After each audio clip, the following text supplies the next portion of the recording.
ఈరోజు కర్నూలులో అంబేద్కర్ గారి జయంతి చాలా ఘనంగా జరుగుతూ ఉంది.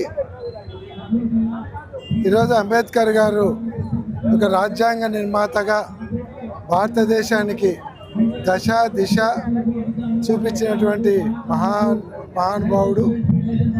ఆయన చూపించేటువంటి ఆ దశ దిశతోనే ఈరోజు భారతదేశంలో భిన్న సంస్కృతులు, భిన్న భాషలు, భిన్న మతాలు ఇన్ని రకాలుగా ఉన్నా కూడా భారతదేశ సార్వభౌమాధికారం ఈరోజు నిలబడింది.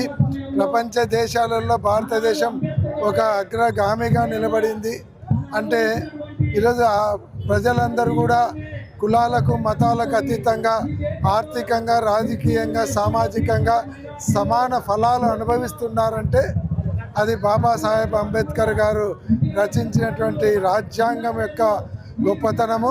కాబట్టి ఆ రాజ్యాంగము అనుసరించబట్టే ఈరోజు భారతదేశము ఇన్ని సంవత్సరాలైనా కూడా స్వతంత్ర భారతదేశంగా ఈరోజు విరాజిల్లుతుంది. కాబట్టి ఆయన జన్మదినం రోజున ఈరోజు ఆయనను స్మరించుకోవడం చాలా అదృష్టం.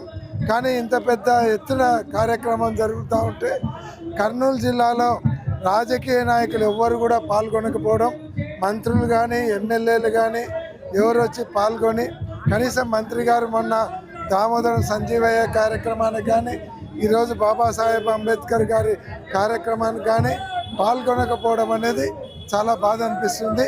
వాళ్ళందరూ కూడా పాల్గొంటే ఏదైనా కార్యక్రమం నిండుగా ఉంటుందని మేము అనుకుంటాం.